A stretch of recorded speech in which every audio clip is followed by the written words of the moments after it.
What's up, everybody? Welcome back. So today is a very exciting day.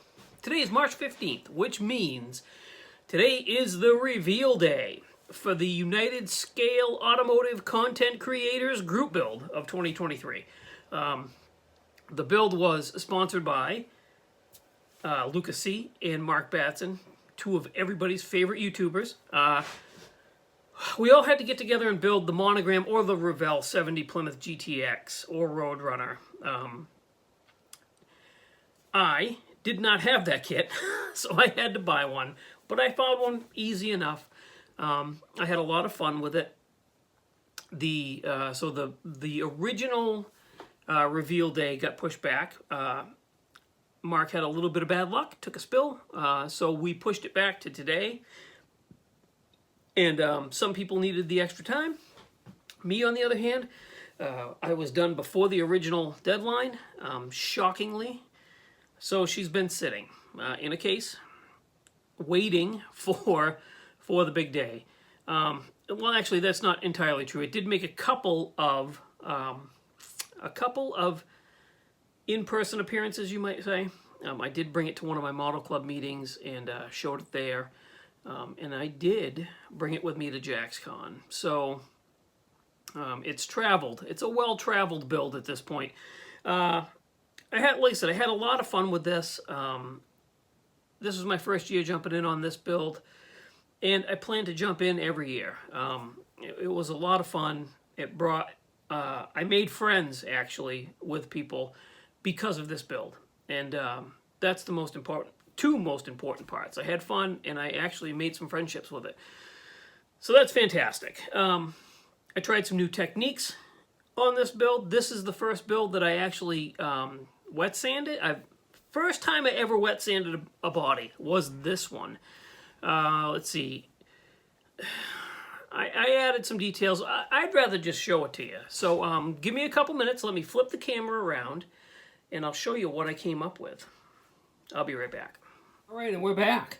So this is the kit that I started with, the Monogram Plymouth GTX 2-in-1. This is basically just another version of the same kit that everybody had to use. It was the one that I was lucky enough to get my hands on, which is good because it already had some of the parts that I was looking for. So we started with this, and we ended up with that. So I wanted to build this this particular car in the style of a late 70s, early 80s street machine / Friday night drag car. We used, well, first off, there was a couple of things that I should have done to the body. I should have fixed the interior tubs. You'll notice that there's some gaps. So let me show you what I think is wrong with it first. I should have fixed the interior tubs right in here. So there's a gap at the top of the door on both sides. There is a way to fix that. I didn't.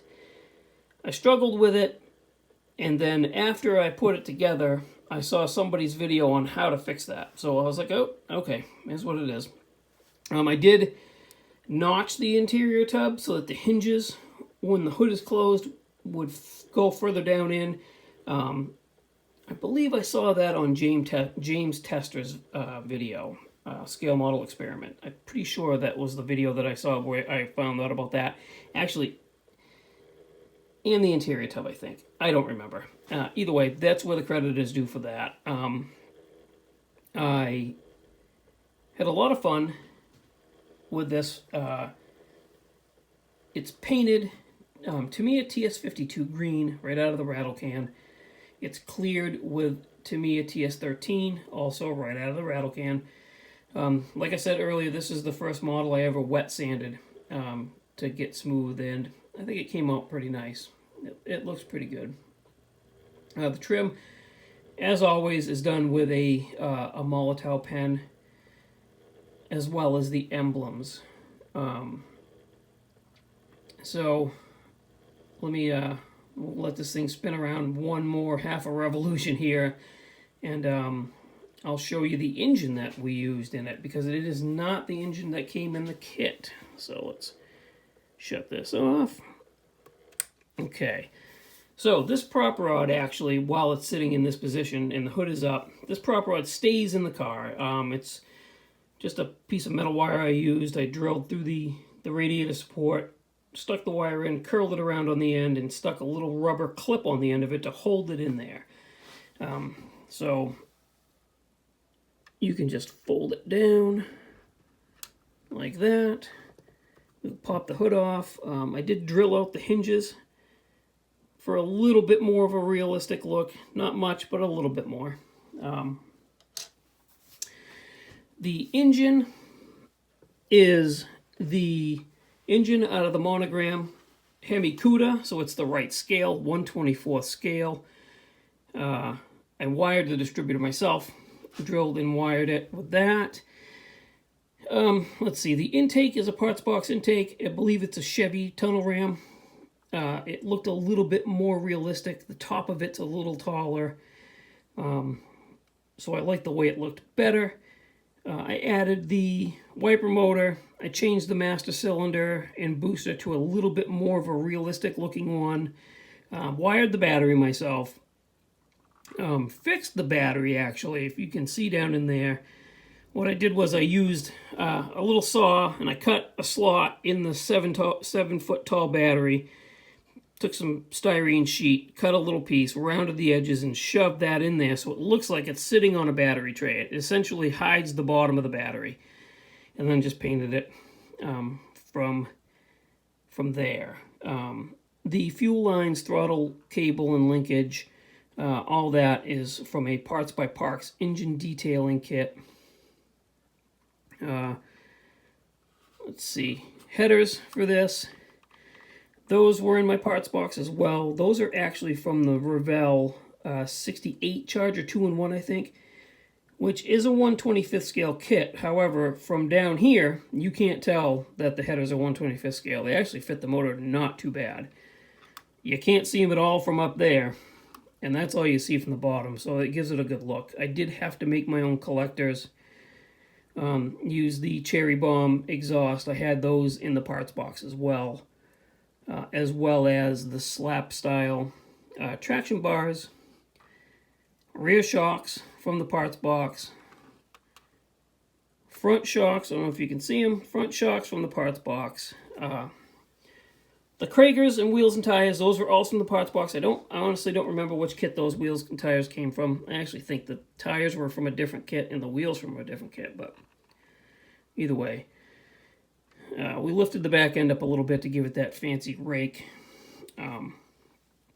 As far as the inside goes, I scratch built the roll bar, added a parts box steering wheel,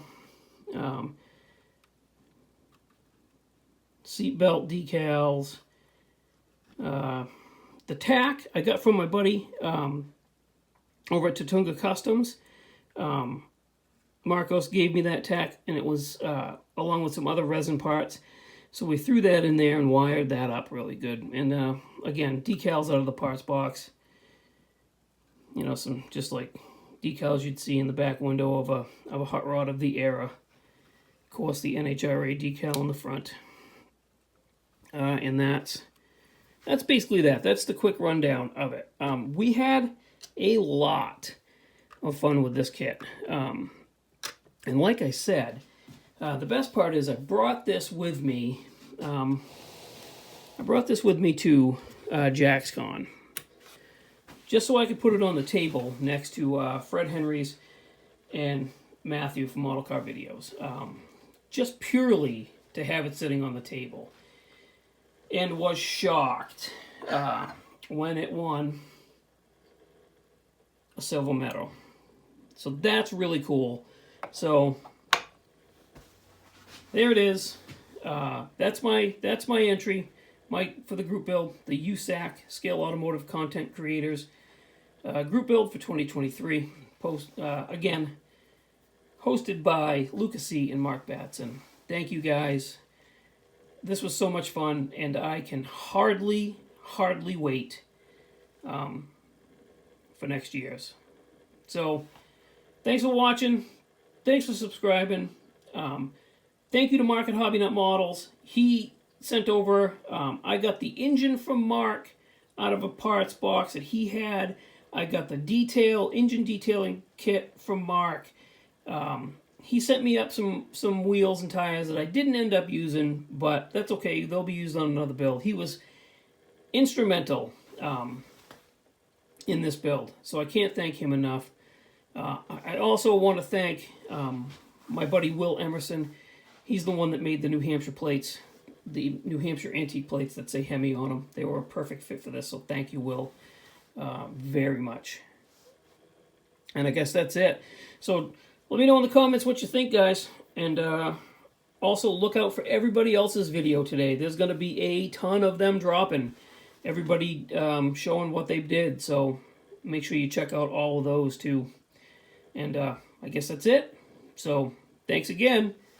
And make sure you have fun. And I'll talk to you soon.